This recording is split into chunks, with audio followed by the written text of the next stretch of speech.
The struggles continue for Liverpool indeed. A 3-2 loss away at the G-Tech to Brentford. Now 4 straight losses in the Premier League. The last time they won a game was the Merseyside derby back in September. All right, let's get straight into it, shall we? And let's welcome in our Don Hutchison to look back on this one. But Don, I'm going to ignore that smile on your face because we are very concerned here in studio. It's been a while since I've seen Stevie Nicol this stressed, this red. Stevie, how...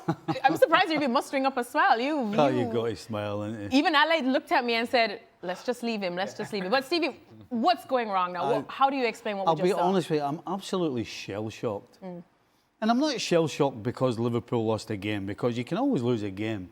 But it's the manner in which Liverpool are losing games. You know, we talked about how it was going to be a matter of time for everybody to settle in and get to know each other. It was a matter of time when they would actually start playing their football. Well, it seems to... We've gone past that.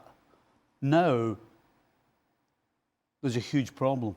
There's a real problem because there is absolutely nothing, again, about this Liverpool performance that would suggest that it's going to get any better.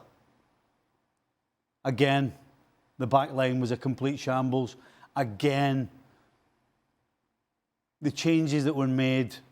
Szoboszlai ends up going from midfield back to right back again. You take the left back, Kerkez off. You're shuffling about the middle of the park. We're getting nothing from the front players. I mean, this is just game after game after game. The same things, the same mistakes, the same changes that don't make any difference whatsoever. And if I'm shell-shocked, I'm sure Arne Slot's shell-shocked because he'll be sitting thinking, what do I do that I haven't done? And I don't think there's anything else he can do that he hasn't already done. You know, yes, the coach takes the blame when the side's losing, it's not playing well. We always point towards the coach. He's the leader. He's the guy that has to sort it out. He's the guy that has to figure out how to put the pieces of the puzzle together in order to make it work. Well, he's not doing that. Not this season. It's not happening for him whatsoever. But I do have to say that a huge part of the problem has to be down to the players as individuals. Because with the talent they have on the field, the players 100% are not doing themselves justice or Arne Slot any justice at all. And again, the worrying thing is, it does not look like it's changing anytime soon. Don, are you just as shell-shocked as Stevie? I am, and I'm like Stevie. I'm very reluctant to sort of put all the blame on the manager's door. But what I will do is I would love to know from Arne Slot why he took Florian Wirtz off for Joe Gomez when he needed a couple of goals late on in the game. Now, that's a manager that's just searching. He's struggling. Also, if you go back a couple of weeks, the Chelsea game where Liverpool lost that game late on, they were poor in the game. And then I saw nothing from that performance in the Chelsea game from the starting 11 that told me that exact same starting 11 should start against Man United. I don't know what he's seen in the Chelsea game to think, well, that was a good performance. They played really well. I'm going to go with the same 11. So I'm starting to look a little bit to Arne Slot to try and get this team out of trouble. Now, when you go back onto the players are weak. You know, I'm looking at the Liverpool players in fullback areas, and they're losing duels. They're not doing the basics. The template's now been set, I think, from Crystal Palace a few weeks ago when Liverpool should have been 5-0 down at half-time. That was the team I more or less expected Arne Slot to play tonight. I would have probably preferred to see Andy Robertson in off the back of the Eintracht game to start, but that's picking hairs. Kirk has scored, so he'll get a bit of confidence from that. But the template was set when Crystal Palace walloped Liverpool a few weeks ago. It should have been 5-0 up at half-time. Everyone now, including Brentford today, has showed how to beat Liverpool.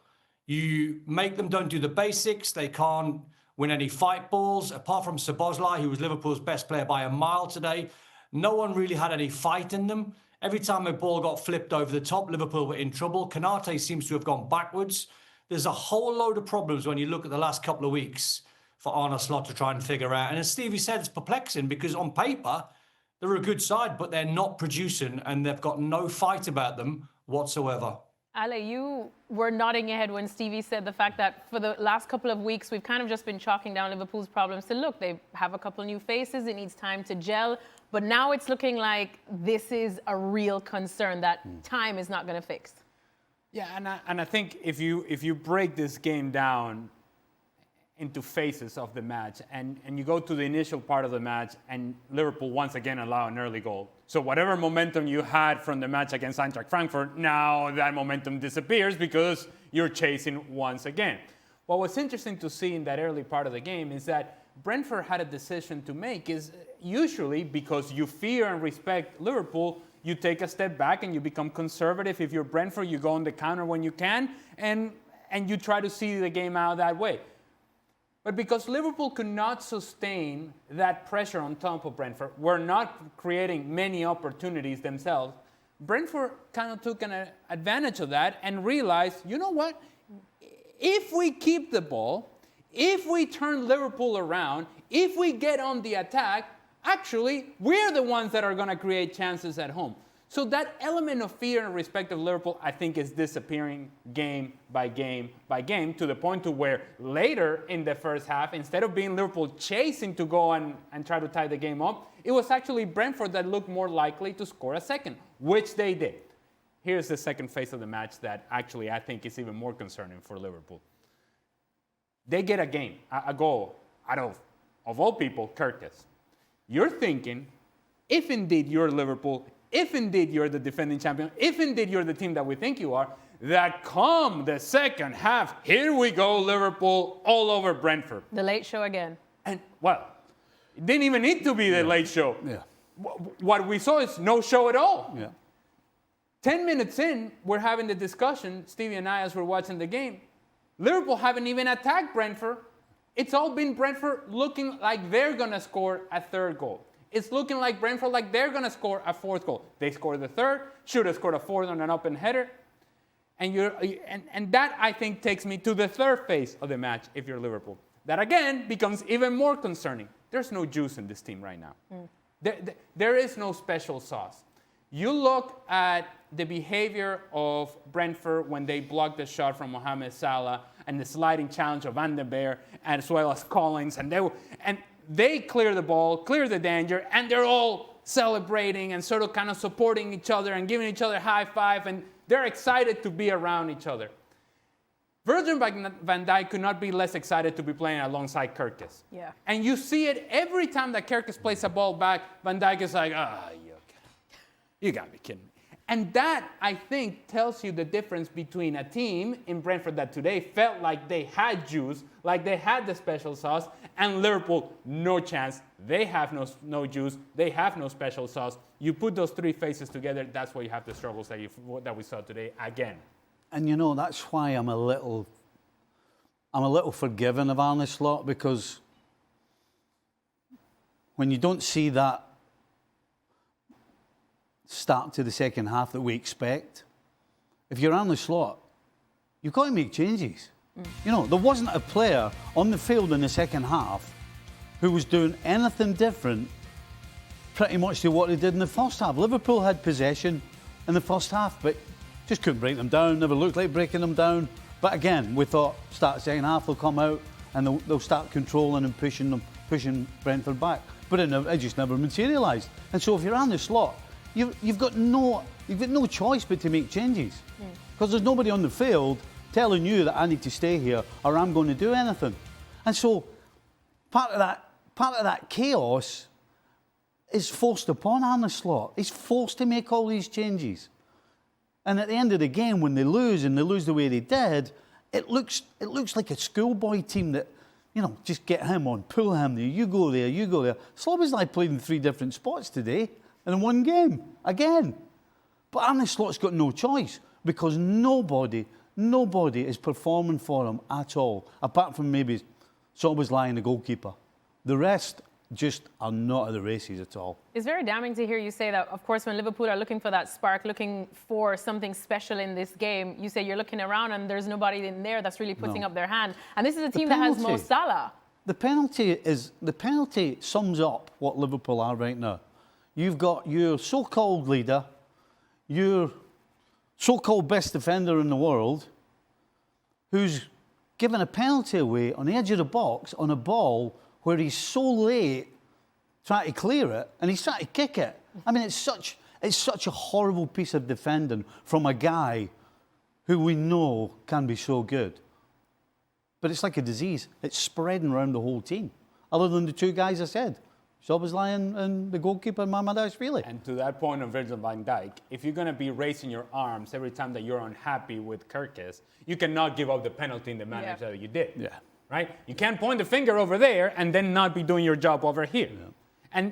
And that's when I think this team is in real trouble, because it was Virgil van Dijk that told us, no, well, we had a players-only meeting. We cleared the air. Mm. We told ourselves the things that we needed to tell ourselves. And so you want to see evidence of that. You want to see momentum to build from what was an impressive performance away against Eintracht Frankfurt. You think, well, we turned the corner, and then you give up a goal 4 minutes in. So, yeah, house of cards right now, Liverpool. This whole idea that you've turned the corner, that you're building momentum, it was always going to be about this game against Brentford, and they came up short. Don, what do you think about what the guys are saying, especially the fact that Ale said that Liverpool, one of the most damning things is that they've lost that fear factor, which is absolutely bonkers to think, considering these are the current reigning Premier League champions. They have players like Mo Salah, they have players like Virgil van Dijk as well, but everyone is looking at them now going, we can have a go. Yeah, but the boys are correct. Their eyes don't lie, Alexis. I mean, like, the players are underperforming, but they're not even battling to try and get themselves out of trouble. Sometimes when you lose the amount of games and confidence gets deflated, sometimes what you've got to do is you've got to go back to basics and you say, right, well, let's dig in today. The worst case scenario, we get a 0-0 against Brentford and we feel as though we're hard to beat and you have control in the game. The boys are right. I mean, especially when you look back at the Man United game last week, where at least Liverpool showed chaos. At least Liverpool could have scored 5 or 6 or 7 because so many attacking players were on show.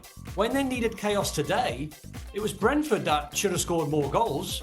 They were the ones that were taking the game to Liverpool. Now, the Liverpool players now, you know, they've got to react. They've got Crystal Palace again midweek in the Cup.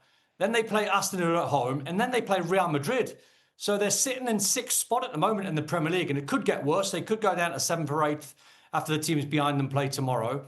So Arne Slot will be scratching his head tonight thinking, what on earth has gone wrong from the end of last season to what's happened now? And Liverpool don't need chaos. Arne Slot doesn't want chaos. He wants control in the game. Because they haven't got it, if you haven't got control in the game, the only way you can potentially win a game or lose a game is having chaos. And that's what we saw in the first half a dozen games at the start of the season. They won by late goals because of chaos. They won games by the odd goal. Now that's come back to bite them because now they're losing, apart from today, late goals. So he's in now a world of trouble on a slot. He'll figure it out because he's got good players. But they need to show some reaction. They need to start doing the basics right. They need to roll their sleeves up and really prove to the Liverpool fans and the manager, right, listen, I've got to go back to basics. I might have to simplify my game, and it's not going to be 11v11. It's going to be man on man, and I'm just going to dominate my opponent. And that's all I can do in the short term to try and get some sort of results and get Liverpool where they should be. At the moment, you're looking at a team now, Alexis, where you're thinking, is this team going to qualify for Champions League? The answer is no. They look way off at the moment. Wow. Stevie, what do you do about the Salah situation? Because I feel like up until he scored the goal, you were ready to drop him for the next game. But you did say when you score a goal like that, the manager's almost obliged to put him back in the 11, also considering who he is. Well, the reason why I said he almost feels as though he has to play is that goals make a difference to players. You know, it changes their mindset. And the fact that he's gotten a goal will change his mindset from doom and gloom to, right, I've broken the ice, now I can go forward and keep scoring goals. And so, do you really turn around and not play him? And again, another reason why you play him is because, quite frankly, there isn't anybody knocking on the door saying, you can't leave me out for Salah. So the fact that he scored a goal, I think, means he has to play. Had he not, had he finished this game like he has since the start of the season, then absolutely you, I think, would be within your rights to turn around and say, oh, I think you need to sit down for a couple of games and figure things out. But the fact he's got that goal, I think you have to play him. The problem is, Stevie, is that you can have that same conversation about 10 players on the field for Liverpool. You can have that same conversation of, he's barely hanging on, that guy, I don't know if he should play. Kerkez is afraid, and you're looking around and going, well, how many players can we actually change and keep a structure, which is another concern for Liverpool. There is no structure to this team. To Stevie's point about the second half, the difference between Liverpool today and a Sunday League team in terms of structure is none. Wow. No, think of it. Who was playing in the middle of the park for this team in the second half that you could actually say, well, this is what they're trying to do, and this is how they're approaching the match, and this is how they're looking to break down Brentford? There was no clarity there. It's just guys kind of floating in and out of space because you're trusting them to be good enough players to figure out what position they can take in order to be dangerous. But you know what happens when they lose the ball? Nobody takes responsibility defensively. Nobody's tracking back. Nobody knows their starting positions or their reset positions defensively. And so therefore, Brentford can just play right through them or play a ball that breaks everybody down as they did at the end of the first half. I'm not making this up. This is actually, you can visibly observe this and look at a team that has no organization whatsoever. Well, Don brought up an interesting point, Stevie, that I just want to show you and come to you on it, and that's Liverpool's upcoming games. As he mentioned, they have to play Crystal Palace, and we know how Crystal Palace have been getting the better of them. Villa, then Real Madrid, as well as Manchester City. Which one of these does Liverpool win, if any? See, here's the thing, Alexis. Quite frankly, it doesn't matter whether Liverpool are playing Crystal Palace, Real Madrid, or Grimsby Town. Oh, right now, had to throw that in my face. Right now, it's about the next game, the next first 10 minutes, the next thing everybody does. It really doesn't matter who Liverpool are up against right now, unless it's Eintracht Frankfurt. and the last time I looked, they're still playing in the Bundesliga. Yes, they are. And they're not in the Carabao Cup. Nope. So right now, for Arne Slot, it's about the next block of 10 or 15 minutes to try and figure this team out. And what Ali was, the point about Salah, Ali's talking about there are so many people in the same position. That's another reason why you play Salah, because Arne Slot is sitting trying to figure out, how do I get 9 different guys? How do I find the spark to get them going? Well, Mo Salah's just solved that one for you because he's got the goal. So now you've got to look at the other 8. I mean, problem after problem. But yeah, doesn't matter who they play. It's the next block of 10, 20 minutes, 30 minutes, whatever it is, to start building. And I said it last week, you have to start at the back. You've got to start at the back. You've got to have a strong foundation. Don't be giving goals away. As long as you don't lose any goals, with the talent you have, you think eventually it's going to start working, like it did the first 5 games of the season. Because that's the only reason they won the games, because the talent they've got, actually, somebody stepped up, somebody stepped up, somebody stepped up. But if you keep throwing the ball in the back of your own net, then you're putting even more pressure on the forward guys who are struggling as we speak. So, yeah, it's a whole lot of problems and not very many answers right now.